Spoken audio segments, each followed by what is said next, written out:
1장 1절부터 8절까지 우리 한 절씩 교독하겠습니다. 2일 후에 내가 내 천사가 땅 내 모퉁이에 선 것을 보니 땅의 사방의 바람을 붙잡아 바람으로 하여금 땅에나 바다에나 각종 나무에 불지 못하게 하더라.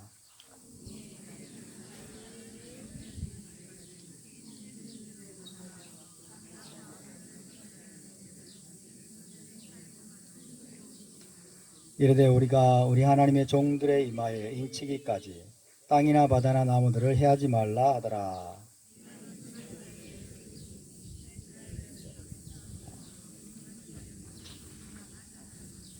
유다 지파 중에 인침을 받은 자가 12,000이요 르우벤 지파 중에 12,000이요 갓 지파 중에 12,000이요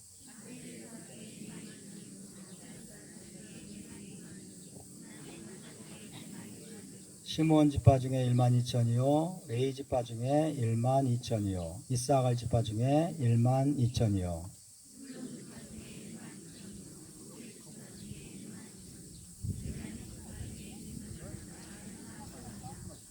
아멘. 자, 이번 주 토라 포션 제목이 뭐였습니까? 베소타프라카였죠? 여기서 베소타프라카. 네, 신명기 마지막 파라샤였고 모든 파라샤의 마지막 54번째 파라샤였습니다. 베소타프라카 하게 되죠. 오늘 계시록 강의는 102번째 시간입니다. 102번째 강의를 여러분과 함께 나누겠습니다. 지난주에는 계시록 7장에서 한 천사가 14만 4천 명의 이마에 하나님의 인으로 인을 치르는 내용에 대해서 살펴보았습니다. 기본적으로 그것은 에스겔서 9장에 기록된 선례를 따르는 것이라고 말씀드렸죠. 이미 에스겔서 9장에 하나님의 백성에게 인을 치는 내용이 나와 있습니다. 에스겔서 9장에서 하나님은 예루살렘을 멸망시키고 그 모든 주민을 죽이시기 전에 예루살렘에서 벌어지는 온갖 가증한 일로 말미암아 탄식하는 자들의 이마에 표를 그리라 라고 명령하셨습니다. 그렇게 이마에 하나님의 인 혹은 하나님의 표를 받은 자들은 다가올 재앙에서 안전하게 보호하심을 받도록 하시는 것이 하나님의 뜻이었습니다. 하나님의 인을 치고 이마에 표를 그려서 그 표를 받은 자들은 다가올 재앙으로부터 안전하게 보호하심을 받는 것, 이것이 하나님의 뜻이었어요. 이 표라는 단어는 히브리어로 뭐라고 한다고 그랬죠? 타브라고 했죠? 해봅시다. 타브. 표라는 단어가 히브리어로 타브라고 했는데 고대 시대의 타브는 무슨 모양이었다? 십자가 모양이었다. 그랬죠? 십자가 모양. 그리고 의미는 무엇이었어요? 타브는 의미가 뭐예요? 언약의 표징을 뜻합니다. 십자가 모양이고 언약의 표징을 뜻하는 것이었습니다. 따라서 예루살렘에서 행해지는 온갖 가증한 범죄와 우상 숭배로 인해서 탄식하며 우는 자들은 하나님과 맺은 언약의 신실한 자들입니다.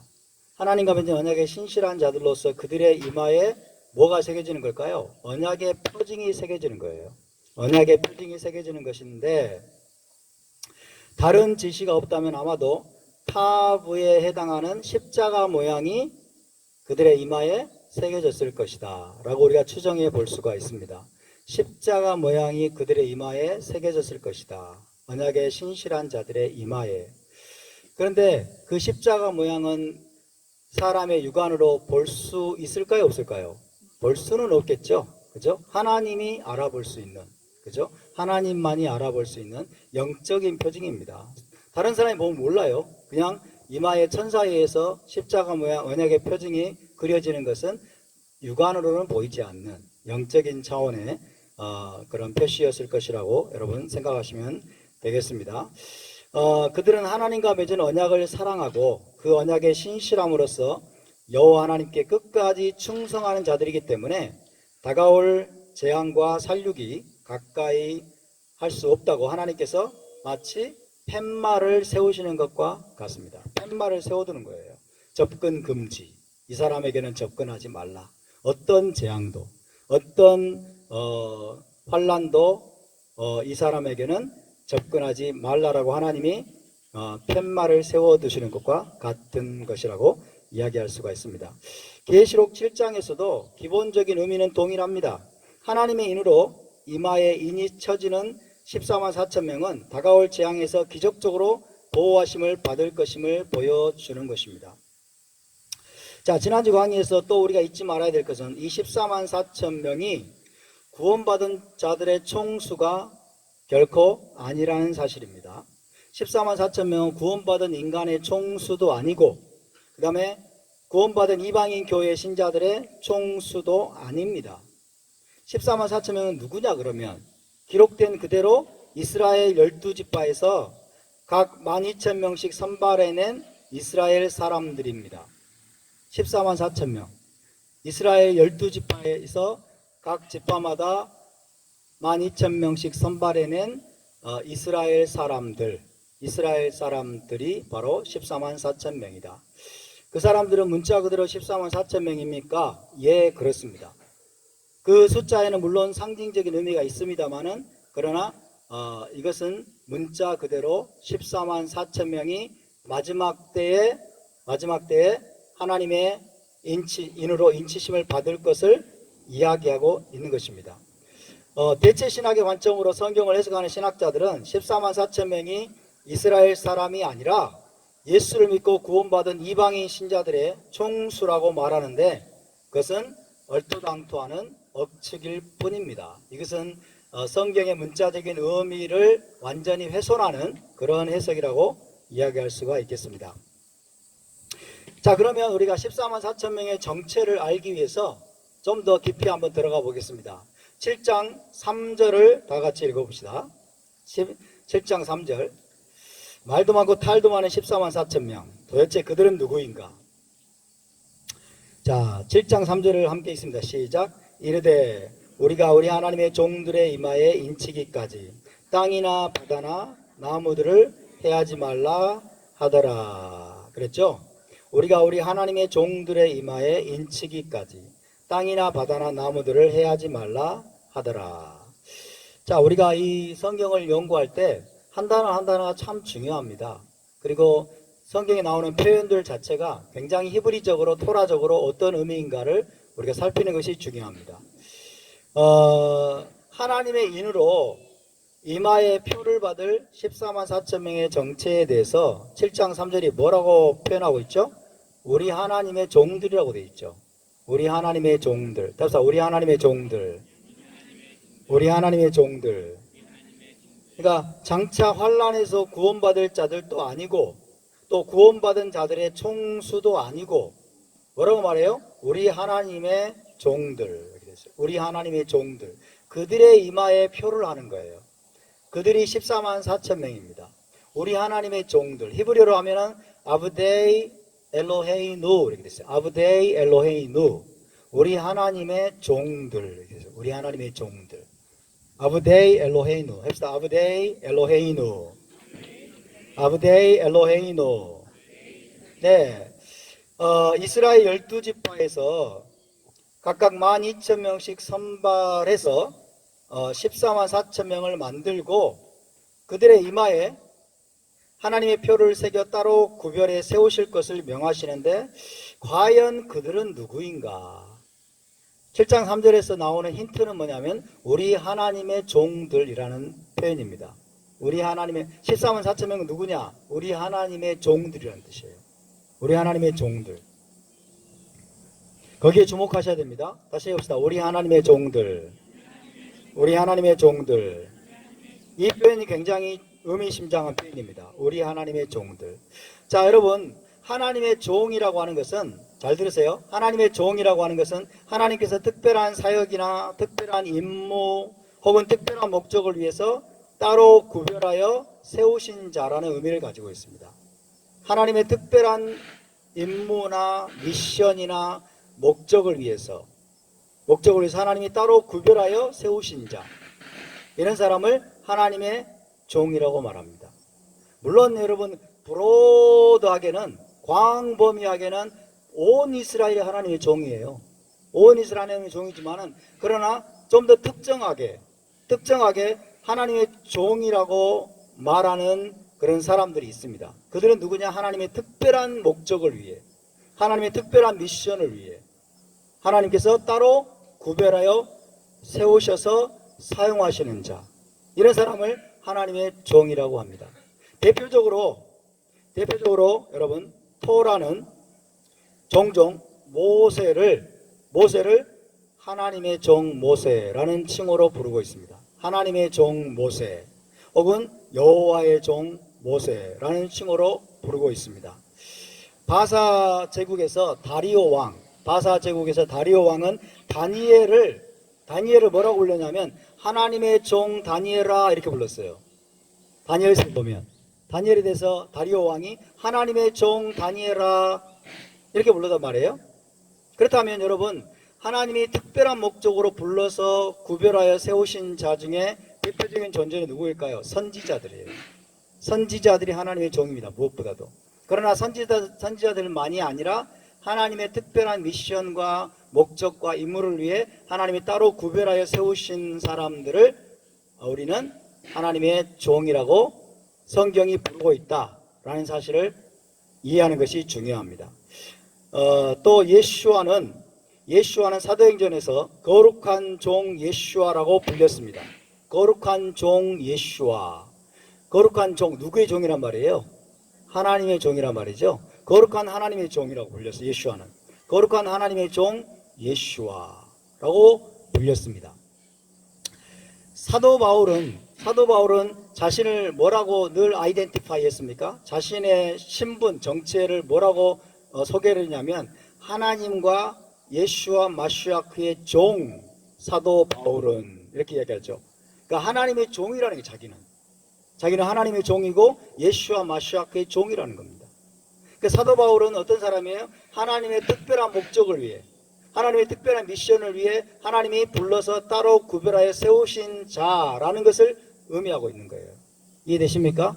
그래서 신구약 성경을 통틀어서 사도와 선지자와 또 다윗과 같은 왕과 이런 사람들, 하나님이 특별한 미션을 위해서 하나님이 구별하여 세우신 사람을 우리가 하나님의 종이라고 말하는 거예요. 이해되십니까?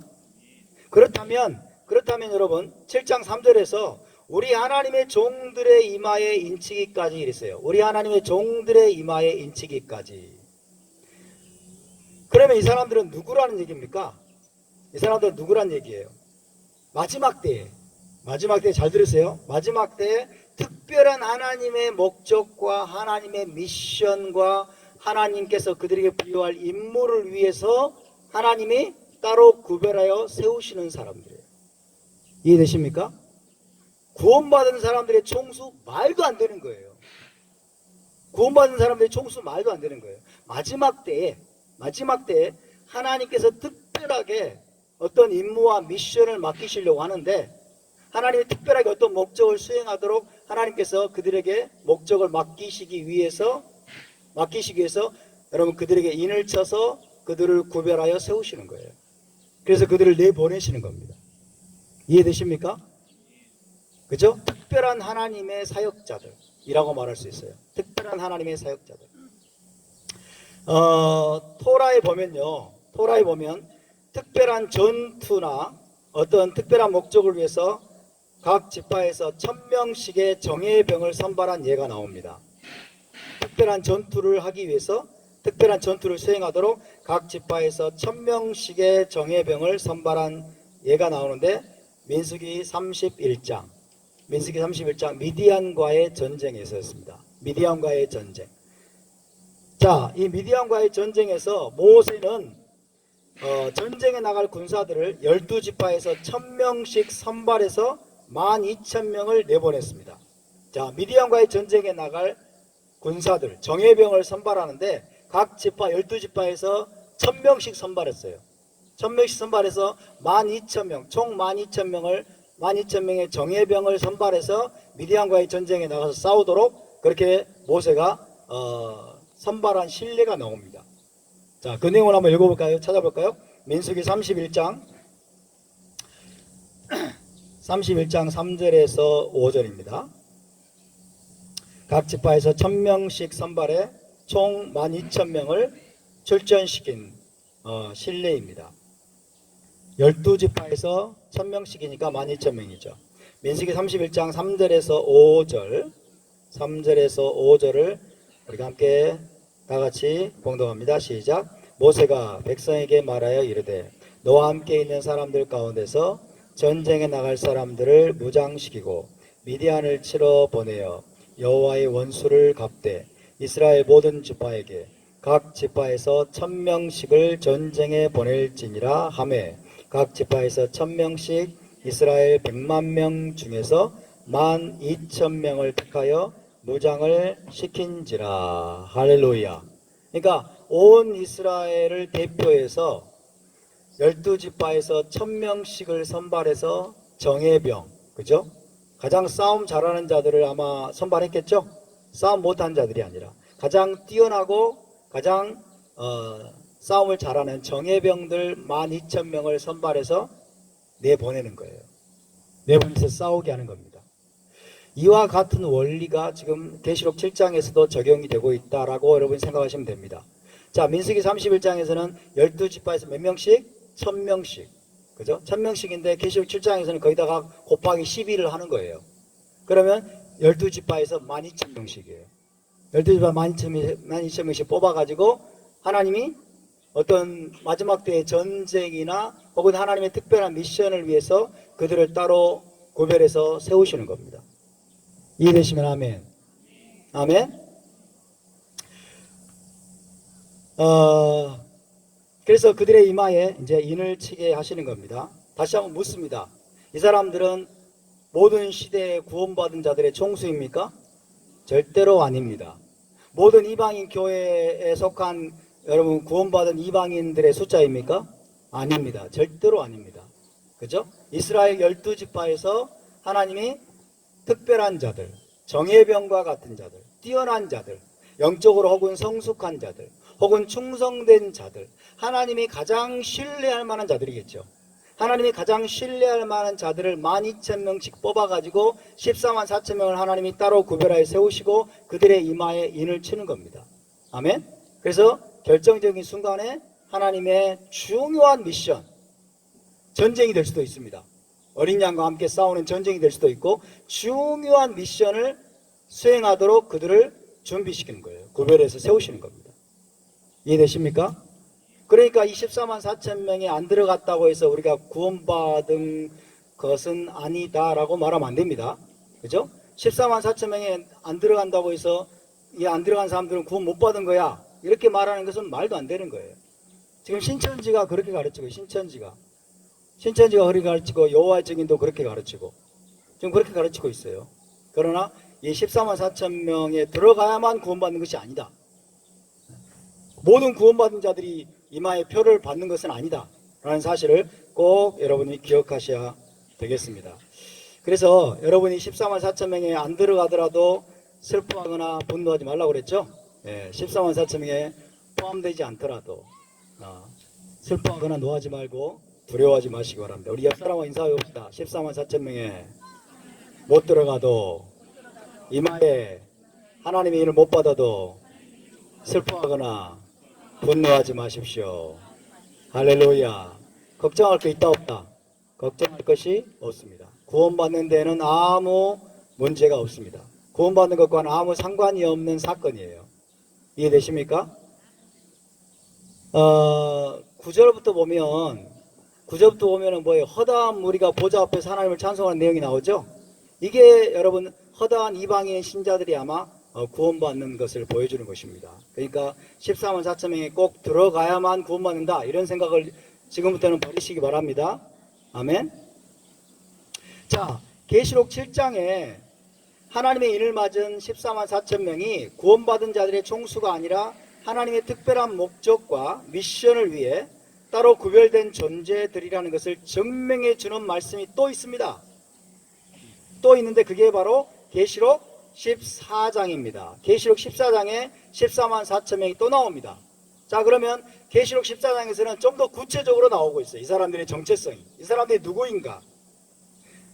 7장에서 14만 4천 명의 구별된 종들은 14장에서도 언급이 되는데 동일한 14만 4천 명이에요. 동일한 14만 4천 명.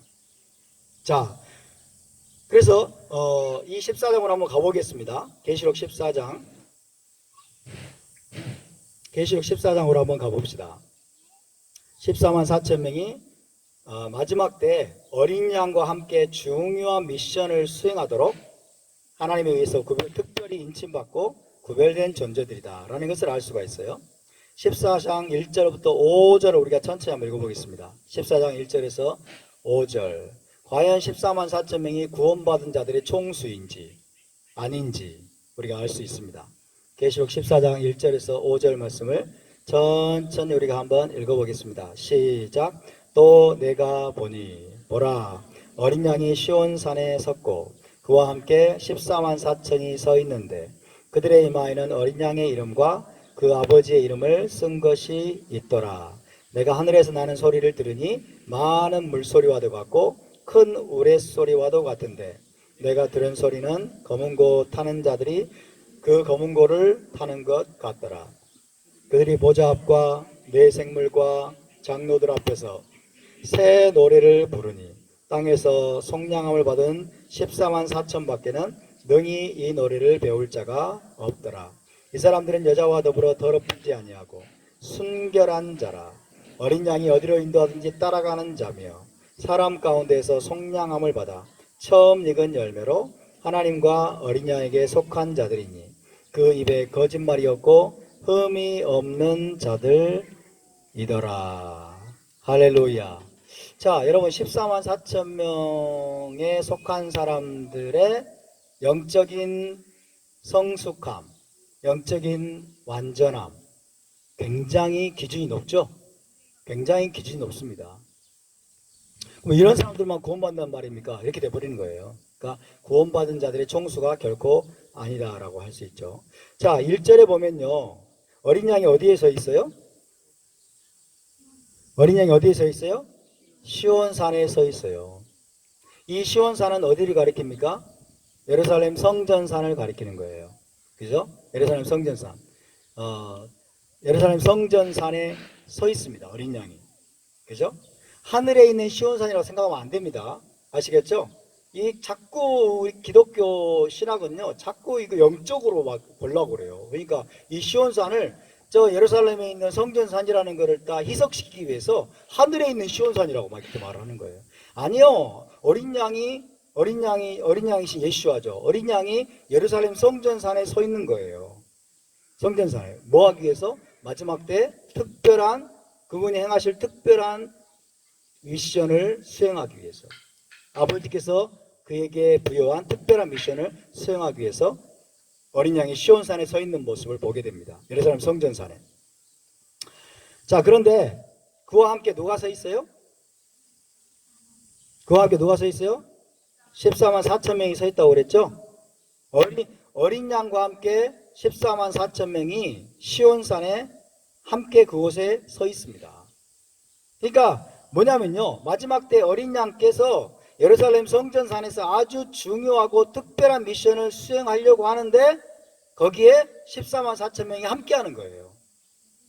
거기에 14만 4천 명을 주님이 사용하시는 거예요. 그들과 함께 마지막 때 주님이 굉장히 중요한 미션을 예루살렘 성전산에서 수행하려고 하시는 겁니다. 이해되십니까? 그 일에 쓰실 자들을 하나님 주님이 부르셨는데 14만 4천 명이에요. 그 일에 쓰실 자들을. 이해되시면 아멘. 그리고 그들의 이마에는 뭐가 쓰여져 있습니까? 그들의 이마에는 어린 양의 이름과 그 아버지의 이름을 쓴 것이 있더라 그랬어요. 자, 그들의 이마에 뭐가 써져 있어요? 어린 양의 이름과 아버지의 이름이 쓰여져 있더라. 그렇게 돼 있죠? 자, 그렇다면 여러분, 한 천사가 하나님의 인을 가지고 우리 하나님의 종들의 이마에 인치기까지, 종들의 이마에 하나님의 표를 뭔가 그리기까지 아무것도 해하지 말라고 그랬죠. 그럼 한 천사가 14만 4천 명의 이마에 무엇을 썼다는 얘기예요? 그들이 받은 하나님의 표가 뭐예요? 타부가 아니고 여기 나와 있잖아요.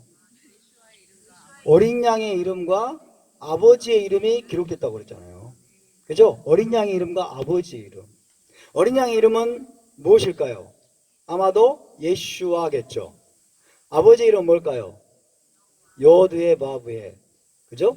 예슈아라는 이름과 히브리어로 예슈아, 그죠? 예슈아라는 이름하고 아도나이, 요드의 바브해가 아마 그들의 이마에 새겨졌지 않을까라고 우리 추정해 볼 수가 있어요. 근데 어린 양의 이름은 또 여러 가지가 있을 수가 있고 아버지 이름도 여러 가지 있을 수 있으니까 우리가 반드시 예슈아, 아도나이라고 단정할 수는 없어요.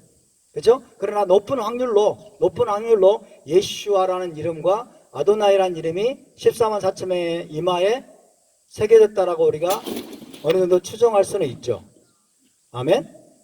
무슨 일 있었습니까? 신경 쓰지 마시고 저를 봐주세요. 자, 14만 4천 명의 이마에 뭐가 새겨져 있다? 어린 양의 이름 예슈아, 아버지의 이름 아도나이, 여드의 바브에. 그죠? 이것은 뭘 가리킨다고 그랬어요? 소속이라고 그랬죠? 소속, 소유권이라고 그랬습니다. 어린 양께 속하고 아도나이께 속한 특별한 존재들이기 때문에 아무도 이들을 건드릴 수 없다. 어떤 재앙도 이들을 해할 수 없다. 라고 하는 표시로서 하나님이 14만 4천 명의 이마에 그것을 그려 놓은 것이라고 할 수가 있겠습니다. 자, 물론 여러분 그들의 이마에 예슈와 아도나이라는 이름이 새겨진 것이 사람의 육안으로 보일까요? 안 보일까요? 안 보이는 거예요. 이것도 역시 영적으로 분별이 될 수 있는 그런 표시라는 것을 기억하시기 바랍니다. 눈에 보이지 않는 그런 방식으로 어린 양의 이름과 아버지의 이름이 그들의 이마에 기록이 되었다라고 할 수 있겠습니다. 자, 그들에 대해서 그 외에 여러 가지 묘사가 나오지만은 나중에 14장을 다룰 때 자세하게 살펴보기로 하고, 그들은 한마디로 어떤 사람들이냐 나와 있죠. 땅에서 구속함을 받은 자들의 첫열매라고 말씀합니다. 땅에서 구속함을 받은 자들의 첫열매다. 사람 가운데서 속량을 받아 처음 익은 열매라고 되어 있죠. 땅에서 구속함을 받은 자들의 첫 열매입니다. 처음 익은 열매, 그러니까 또 헷갈려요. 처음 익은 열매, 헷갈림. 처음 익은 열매는 첫 열매라는 뜻이 첫 열매. 첫 열매가 뭐예요? 비쿠림, 히브리어로 비쿠림. 따라서 비쿠림. 사람이나 동물은 장자라고 말하죠. 장자, 첫태생, 베코르라고 말하죠. 베코르. 그러나 뭐예요? 곡식에 대해서는 첫 열매라고 말합니다. 비쿠림. 따라서 비쿠림. 네, 첫 열매로 하나님께 드려진 자들, 구속함을 받은 자들의 첫 열매다, 비쿠림이다. 동시에 어린 양과 하나님께서 가장 신뢰할 수 있는 영적으로 지극히 순결하고 충성된 자들이라고 할 수 있습니다. 자, 다시 말씀드립니다. 구속함 받은 자들 가운데 첫 열매는 뭐예요? 으뜸이라는 거예요. 으뜸. 가장 좋은 것입니다. 그죠? 땅에서 구속함 받은 자들 가운데 가장 뛰어나고 가장 품질이 좋은, 가장 으뜸인 존재들. 그죠? 가장 먼저 최상품의 곡식을 하나님 앞에 드리는데 그게 첫 열매예요. 그래서 하나님과 어린 양께서 가장 신뢰할 수 있는, 하나님께 완전히 헌신되고 충성된 존재, 가장 믿을 수 있는 존재들입니다. 영적으로도 지극히 순결하고 충성된 자들이라고 할 수 있습니다. 그들이 바로 이스라엘 12지파에서 각각 12,000명씩 선택받아서 하나님의 인을 받은 14만 4천 명입니다. 구원받은 인간의 총수라거나 혹은 구원받은 이방인 신자들의 총수라고 하는 암시는 어디에서도 찾아볼 수가 없다. 이거는 대치신학에서 그냥 나온 잘못된 해석일 뿐입니다. 14만 4천 명의 정체에 대해서 조금 감이 잡히십니까? 이들은 우리 하나님의 종들이에요. 하나님의 종들. 이들은 첫 열매입니다. 구속받은 자들 가운데 가장 뛰어난 자들, 그죠? 가장 충성되고 가장 헌신된, 가장 신실한 자들, 영적으로 가장 순결하고 흠이 없는 자들. 할렐루야. 마지막 때 어린 양께서 행하실 특별한 미션을 위해서 거기에 함께 참여할 자들, 어린 양과 함께 그 일을 행할 자들, 그 일을 행할 자들로 하나님이 미리 특별하게 구별하여서 세우신 자들, 그리고 인을 쳐서 어떤 재앙도 그들을 해하지 못하도록 하나님이 보호해 두신 자들. 이해되십니까? 할렐루야. 우리가 거기에 들어갈 자격이 될까요? 저와 여러분이 거기 혹시 포함될까요? Well. I hope so. 자, 이제 4절부터 8절까지 함께 읽어보겠습니다. 잘 따라오셔야 됩니다. 지금 2000년 동안 여러분 교회를 어지럽혀 왔던 이 14만 4천 명의 비밀이 열린다. 14만 4천 명의 비밀이 열리는 이 초막절 성회의 현장. 여러분, 이 현장이 복된 자림을 믿으시기 바랍니다. 4절부터 8절까지 한번 읽어보겠습니다. 4절부터 8절 시작. 내가 인침을 받은 자의 수를 들으니 이스라엘 자손의 각 지파 중에서 인침을 받은 자들이 14만 4천이니 유다 지파 중에 인침을 받은 자가 1만 2천이요 루벤 지파 중에 인침을 받은 자가 자 다시 루벤 지파 중에 1만 2천이요 갓 지파 중에 1만 2천이요 아셀 지파 중에 1만 2천이요 납달리 지파 중에 1만 2천이요 므낫세 지파 중에 1만 2천이요 시므온 지파 중에 1만 2천이요 레위 지파 중에 1만 2천이요 이사갈 지파 중에 1만 2천이요 스불론 지파 중에 1만 2천이요 요셉 지파 중에 1만 2천이요 베냐민 지파 중에 인침을 받은 자가 1만 2천이라. 자, 이 말씀에는요 하나님의 인을 맞은 14만 4천 명이 누구인지를 또 명백하게 밝히고 있습니다. 그들은 분명 이스라엘 12지파에서 각각 12,000명씩 선발된 14만 4천 명입니다. 자, 여기 언급된 12지파를 다시 한번 봅시다. 12지파를 한번 열거를 제가 해보겠습니다. 유다지파, 루벤지파, 갓지파, 아셀지파, 납달리지파, 므낫세지파, 시므온지파, 레위지파, 이사갈지파, 스불론지파, 요셉지파, 베냐민지파 등 12지파입니다. 맞습니까? 12지파입니다. 자, 그런데 어떤 순서로 배열이 됐을까요? 어떤 순서로 배열이 됐는지 알 수가 없어요. 어떤 순서로 배열됐는지는 사도 요한안의 마음입니다. 그죠? 사도 요한안의 마음이에요. 어떤 순서로 배열이 되어 있느냐는 크게 중요하지가 않습니다. 왜냐하면 타나크에도 12지파가 타나크에도 보면은 12지파가 언급되는 본문들이 여러 군데 나오는데 순서들이 다 무작위예요. 순서들이 다 다릅니다. 그래서 제일 혈통적으로 제일 빠른 사람이 르우벤이잖아요. 그죠? 그 다음에 시므온, 레위, 유다 이렇게 돼야 되는데 순서대로 앉아있는 경우가 굉장히 많습니다. 그래서 순서는 중요하지 않다. 순서는 무작위로 사도 요한안이 그냥 본대로 그래서 그 순서대로 기록이 되었다라고 이야기할 수 있겠고요. 또 하나 이상한 것은 있습니다. 또 하나 이상한 것은 뭐냐면 12지파의 이름에 빠져있는 이름이 있어요. 빠져있는 이름은 뭘까요? 단밖에 없습니까? 에프라임 여기 있다. 단하고 에프라임이 빠져 있어요. 단지파하고 에프라임이 빠져 있어요. 맞습니까? 또 이상한 대목 없습니까?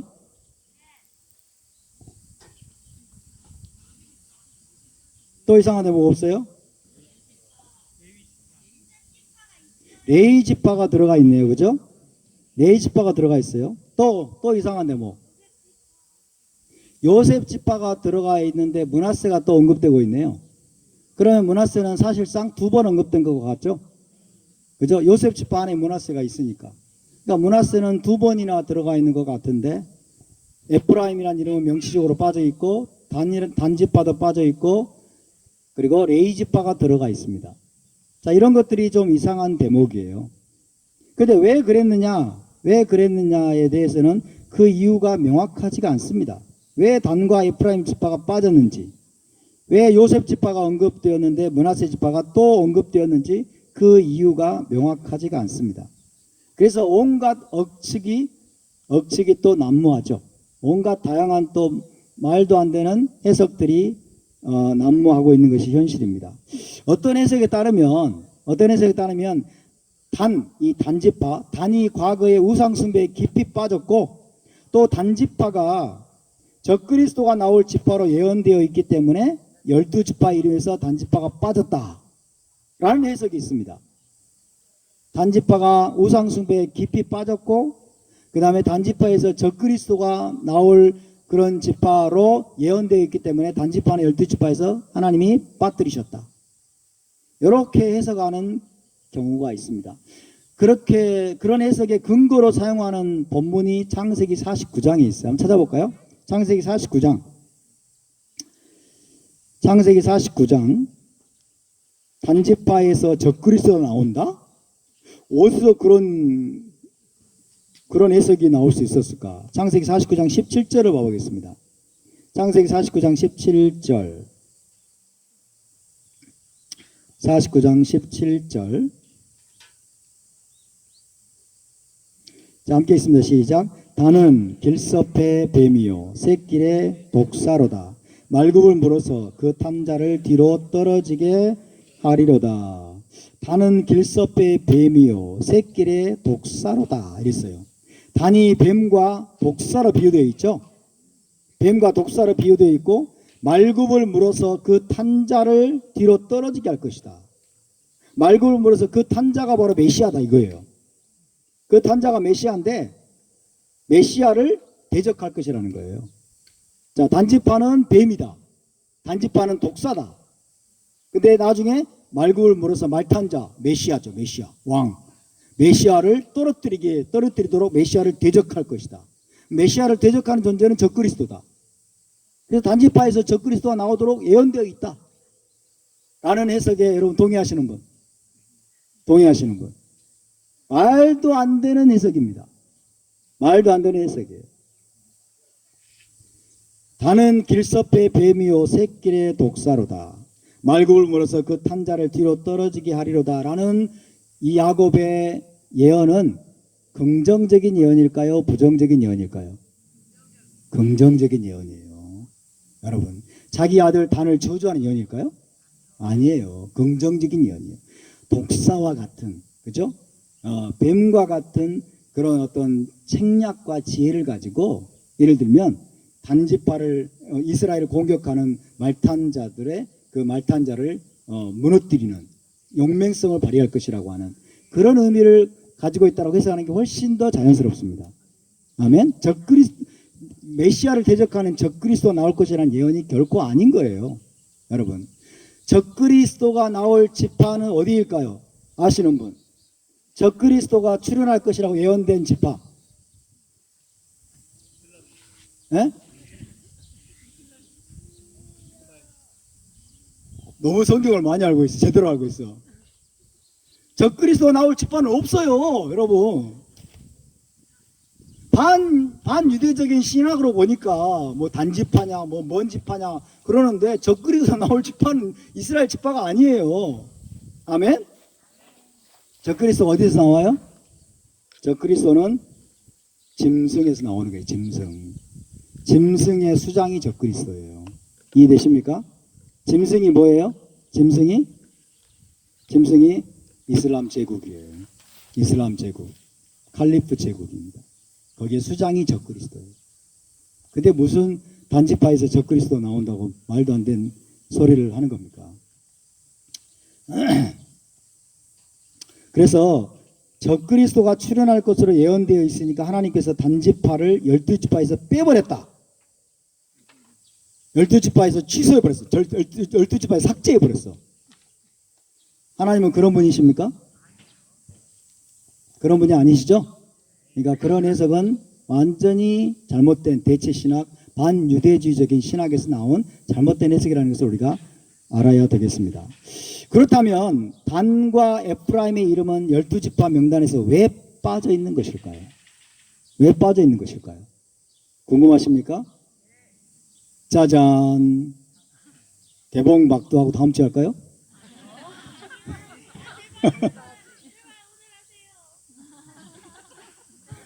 뭘 한다고 또 오늘 하래. 응?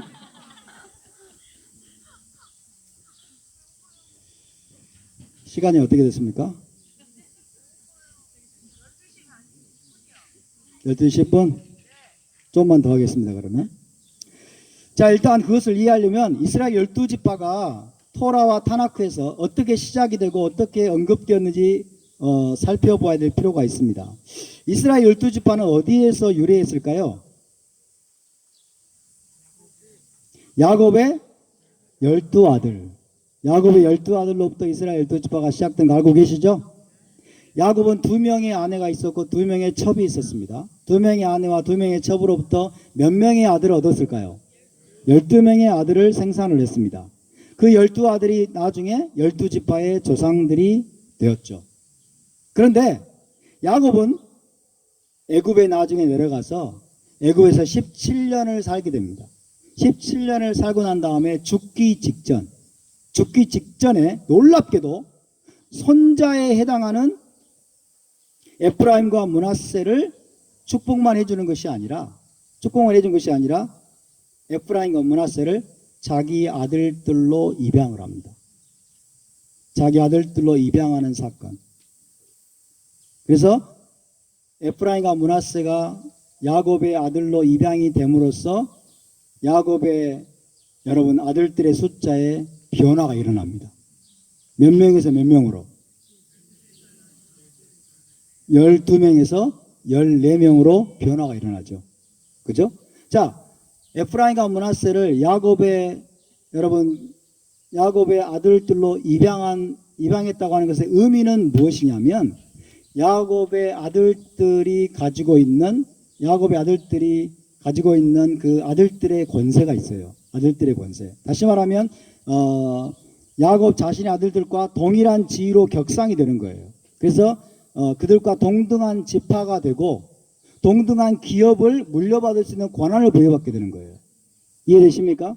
에프라임과 므낫세가 야곱의 아들들과 동등한 지위로 격상이 되어서 동등하게 기업을 물려받을 수 있는, 그죠? 기업을 물려받을 수 있는 권세를 얻게 되고, 그 다음에 동등하게 하나의 지파로 이제 나중에 간주가 되게 되는 것입니다. 그래서 죽기 직전에 야곱이 요셉이 가지고 있던 지파의 권한을 요셉에게서 취해서 에프라임과 므낫세에게 그 지파의 권한을 주었다고 본다면 이스라엘 지파는 12명에서 13으로 바뀌었다고 우리가 볼 수 있습니다. 그래서 12지파에서 13지파로 바뀐 겁니다. 이해되십니까? 이게 창세기 48장 49장에서 일어난 사건이에요. 원래는 12지파 12아들이었는데 12지파였는데 이제는 13지파가 된 거예요. 13지파가. 오케이? 여기까지 이해되시죠? 13지파가 되었는데 나중에 또 민수기로 넘어오면 하나님이 어떤 일을 행하십니까? 하나님이 레위 지파를 하나님의 것으로 취하십니다. 레위 지파를 하나님의 양자로 입양을 해버리세요. 하나님의 것으로 레위 지파를 취하시고 이 레위는 내 것이라 그래요. 레위 지파는 내 것이라. 그러면서 이스라엘 아들들과 함께 역임을 받지 않을 것이다 라고 말하는 거예요. 그러니까 12지파에서 레위 지파를 하나님이 빼버리십니다. 그리고 하나님의 성막에서 봉사할 수 있는 하나님께 속한 지파로 하나님이 만들어 버리세요. 그럼으로써 13지파에서 다시 12지파가 되는 거예요. 이해되시죠? 원래 12지파였다가 13지파, 그 다음에 다시 12지파가 되는데 이때는 이제 구성이 바뀌어 있는 거예요. 똑같이 12지파인데 구성이 바뀌어 있는데 누구하고 누가 빠졌을까요? 요셉과 레이가 빠졌죠. 요셉과 레이가 빠지고 에프라임과 므낫세가 들어가 있어요. 그래서 12지파의 구성이 12명에서 13명으로 또다시 12명으로 바뀌게 됩니다. 그리고 그때 이후로 이스라엘의 역사 내내 이스라엘 12지파는 요셉과 레이가 빠져있고 에프라임과 므낫세가 들어가 있는 12지파가 계속해서 이제 언급이 되고 그런 식으로 존재해 왔다는 것을 우리가 기억해야 되겠습니다. 그런데 12지파를 성경에서 언급할 때 항상 12지파를 동일한 이름으로 언급하느냐? 그런 것은 아니에요. 어떤 경우는 뭐 이유를 알 수 없지만 어떤 경우는 특정한 지파를 빼버린 경우도 있어요. 특정한 지파 이름을 빼버린 경우도 있어. 예를 들면은 우리가 지난 한 주 동안 베조타프라카 공부하셨죠? 이스라엘에 대한 축복, 이스라엘 아들들에 대한 축복이에요. 이스라엘 아들들에 대한 축복인데 여기에 이름이 빠져있는 지파가 있어. 무슨 지파일까요? 시몬 지파가 빠져있어요. 시몬 지파가 빠져있다고. 그러면 이제 기독교적 해석으로 보면은 이 시몬이 나쁜 짓을 저질러가지고 하나님이 12지파에서 시몬을 빼버렸다. 이렇게 해석할 수 있겠죠? 그런 뜻이 아니에요. 뺄 수도 있는 거예요. 특별한 이유, 어떤 이유 때문에 뺄 수도 있는 거예요. 왜 뺐느냐? 라고 우리가 생각해 볼 때 왜 뺐는지 몰라요. 명백하게 안 나와 있어요. 다만 추정할 뿐이에요. 다만 추정할 뿐이고 그 이름이 나와 있지 않았다고 해서 이스라엘 12지파에 더 이상 속하지 않는 것이라고 말할 수 있다 없다? 말할 수 없다는 거죠. 그죠? 어떤 이유에서든 어떤 지파의 이름이 빠질 수도 있다. 순서는 무작위로 바뀔 수도 있다. 성경에 언급되는 이스라엘 지파의 순서는 늘 바뀌고 있습니다. 늘 바뀝니다. 그리고 특정한 어떤 이유로, 알 수 없는 이유로 인해서 어떤 특정 지파가 빠진 상태에서 거명될 수도 있다. 라는 것을 우리가 인정해야 됩니다. 아멘?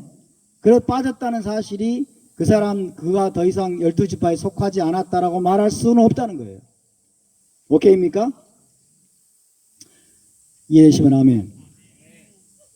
자, 이런 것을 우리가 먼저 인식하고 있는 상태에서 계시록 7장으로 다시 넘어오면 계시록 7장에서도 놀라운 일이 벌어지고 있는 거예요. 계시록 7장에 순서를 알 수가 없어요. 왜 유다 지파가 먼저 나오고 막 순서를 알 수 없을 정도로 이렇게 배열이 되어 있는데 그 중에서 단과 에프라임의 이름이 거론되지 않고 있어요. 단과 에프라임이 거론되지 않는 상태에서 10이라는 숫자가 맞춰져 있어요. 누가 들어가 있어요? 요셉이 들어가 있고 그 다음에 다시 레이가 들어가 있어요.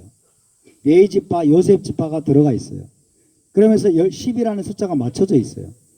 그러니까 이것은 여러분 맞는 것입니까? 틀린 것입니까? 맞는 것입니다. 무조건 맞는 것입니다. 왜 단이 빠져 있고 에프라임이 빠져 있고 했느냐에 대해서 학자들은 두 가지 이유를 이야기를 합니다. 두 가지 이유. 첫 번째, 사도 요한이 실수했을 것이다. 사도 요한이 실수했을 것이다.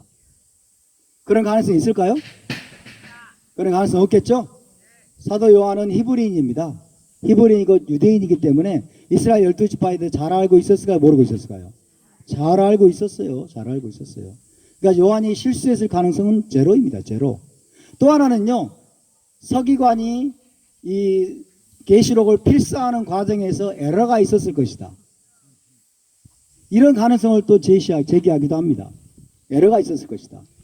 그러나 여러분, 철자가 한 글자 정도 바뀌는 거는 에러가 있을 수 있지만은 빼버리는 에러, 없는 걸 막 넣어버리는 에러, 이런 게 가능성이 있을까요? 그것도 가능성이 굉장히 낮은 거죠. 그냥 우리는 있는 그대로 받아들일 뿐이에요. 사도 요한은 잘 알고 있었고 사도 요한이 본 대로 하나님께 계시 받은 대로 기록해 놓은 거예요. 할렐루야. 그리고 10이라는 숫자 12지파를 말씀하고 있기 때문에 이것은 완벽하게 하나님이 12지파를 말씀하고 있는 것이다. 또 하나 우리가 이야기할 수 있는 것은 단과 에프라임의 이름이 빠져 있다고 해서 그들이 12지파에서 제외된 것은 아니다라는 거예요. 오케이? 특별한 목적을 위해서, 그죠? 특별한 목적을 위해서 하나님이 단과 에프라임 이름을 뺐다고 할 수 있죠. 그런데 엄밀하게 말하면 에프라임의 이름은 이미 들어가 있는 거예요. 어디에? 요셉 속에 들어가 있죠. 요셉 속에 들어가 있고 엄밀한 의미에서 들어가 있고, 그렇기 때문에 빠져 있는 지파는 아마 단지파 하나라고 볼 수 있습니다. 단지파 하나가 빠져 있는 거예요. 왜 빠졌느냐? Nobody knows. Nobody knows.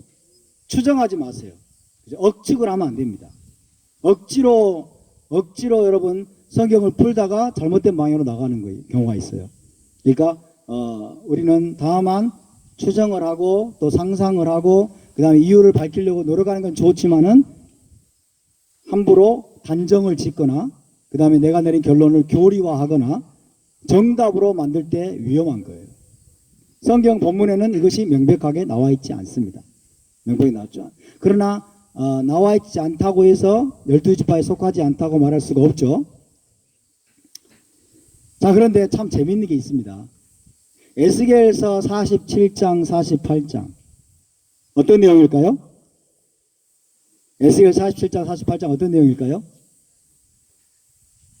아직도 깨달음이 없느뇨? 너희가 아직도 깨달음이 없느뇨? 에스겔 47장 48장 어떤 내용이에요? 메시아 왕국 시대에 12지파가 이스라엘 땅을 기업으로 받는 내용이에요. 메시아 왕국 시대에 이스라엘 땅을 12지파가 기업으로 받는 내용인데 여러분 놀라지 마세요. 거기에 제일 먼저 기업을 받을 것이라고 거명되는 첫 번째로 나오는 이름이 단지파입니다. 첫 번째로 이름 나오는 지파가 단지파예요. 재밌죠? 정말 성경은 신비로 가득 차 있어요. 계시록에서 빠져 있는데 메시아 왕국 시대에 이스라엘 땅을 기업으로 여러분 받을 지파들의 이름이 거명되고 있는데 거기에 단이 들어가 있고 제일 먼저 들어가 있다. 제일 먼저. 그러니까 하나님이 단지파를 미워하실까요? 안 미워하실까요? 그런 뜻이 아닌 거예요. 그렇죠? 그래서 단지파가 무슨 우상 숭배를 크게 저질렀거나 어떤 큰 죄를 하나님께 저질러서 12지파에서 죄가 되었다라고 해석하는 것은 완전히 빗나간 해석임을 우리가 알 수 있습니다. 우상 숭배로 치자면 이스라엘 12지파 전체가 우상 숭배를 저질렀죠? 그죠? 언약을 어기고 토라를 짓밟고 각종 우상 숭배에 빠진 것은 단지파만이 아니에요. 온 이스라엘이 그런 죄에 빠진 거예요. 그러니까 단지파만 여러분 큰 죄를 저질러가지고 하나님이 죄시켰다. 말도 안 되는 해석인 것입니다. 그래서 단지파가 왜 빠져 있느냐? 우리는 너무 지나친 억측을 하면 안 된다. 거기에 대해서 밝히려고 하는 노력은 좋지만은 너무 억측을 하거나 뚜렷한 이유가 보이지 않는다. 뚜렷한 이유가 보이지 않는다라고 여러분 생각이 들면은 거기서 멈춰야 됩니다. 거기서 멈춰야 되고 단순히 어떤 레위 지파나 혹은 레위나 요셉의 이름을 하나님이 집어넣기 위해서 그냥 단지파를 이름을 그냥 하나님이 제외시킨 것에 불과하다라고 해석하는 것에서 우리는 멈춰야 돼요. 아멘입니까? 자, 오늘은 여기까지 나누겠습니다. 여기까지 나누고 다음 주에 더 놀라운 사실을 말씀드리겠습니다. 다음 주에 더 놀라운 계시를 여러분 비밀이 열린다. 14만 4천 명. 아무 어디에서도 들어볼 수 없었던 14만 4천 명의 계시가 열린다. 다음 주에 기대해 주시기 바랍니다. 아멘. 자, 우리 함께 일어나서 잠깐 기도합시다. 잠깐 기도하고 오늘 마무리하도록 하겠습니다.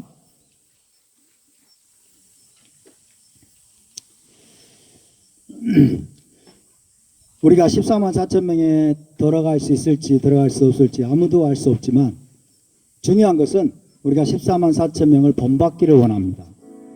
14만 4천 명의 그 헌신과 충성과 영적인 순결함을 우리가 본받기를 원합니다. 그들은 구속받은 자들 중에 첫 열매입니다. 비쿠림입니다. 하나님께서 가장 신뢰할 만한 자들입니다. 하나님께서 가장 충성되고 헌신된 자들이라고 여기셔서 그들을 구별하여 마지막 때에 특별한 미션을 위해 하나님이 세우신 자들입니다. 주님, 우리도 14만 4천 명과 같은 주님 그런 영성, 그런 순결함, 그런 영적인 헌신으로 하나님 앞에 우리 자신을 드리는 참으로 착하고 충성된 종들이 다 될 수 있도록 도와주시옵소서. 우리도 우리의 이마에도 어린 양 예수와의 이름과 그리고 우리 아버지의 이름 아도나이의 이름이 주님 우리의 이마에 있기를 원합니다. 하나님의 이름으로 우리를 인쳐 주시옵소서.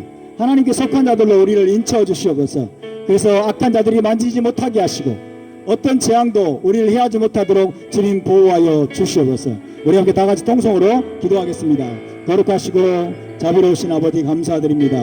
오늘도 초막절의 기쁨을 누리는 이 아름다운 절기에 주님 우리에게 이 아버지 주의 말씀을 들을 수 있는 시간을 주시고 주의 토라를 공부하고 계시록의 말씀들을 아버지 상고할 수 있는 복된 시간 주셔서 감사드립니다. 하나님 아버지 14만 4천 명 하나님의 인으로 인침을 받은 표를 받은 어린 양의 이름과 아버지의 이름이 그 이마에 있는 14만 4천 명 지금 그들의 숭고하고 그들의 순결하고 그들의 헌신된 그 충성된 신앙을 우리가 본받을 수 있도록 도와주시기를 원합니다. 주님 그 입술에 흠이 없고 어린 양이 어디로 인도하든지 따라가는 자들 주님 우리 모두가 그런 자들 될 수 있도록 아버지 도와주시옵소서. 주님 우리에게 지혜와 명철을 더욱더 부어주시옵시고 우리의 이마에도 당신의 것으로 하나님의 것으로 인쳐주시옵시고 주님의 마지막 때에 모든 재앙으로부터 당신의 백성들을 보호하시는 쇼머리 이스라엘의 은혜를 우리 모두가 누릴 수 있도록 주님 은총을 베풀어 주시옵소서. 감사와 찬양을 드리며 거룩하신 우리 주 예수와 이름으로 기도하옵나이다. 아멘. 자, 이상으로 예배 마쳤습니다. 우리 하나님께 영광의 박수 올려드리겠습니다. 할렐루야, 할렐루야. 수고하셨습니다. 우리 옆에 분과 인사합시다. 학사메야, 학수코사메야. 오늘 날씨가 너무 좋습니다. 오늘 이렇게 좋은 날씨를 주신 주님을 찬양합니다. 자, 지금부터 이제 12시 반까지는 식사 시간입니다. 네? 1시 반까지, 12시 반부터 1시 반까지 식사 시간입니다.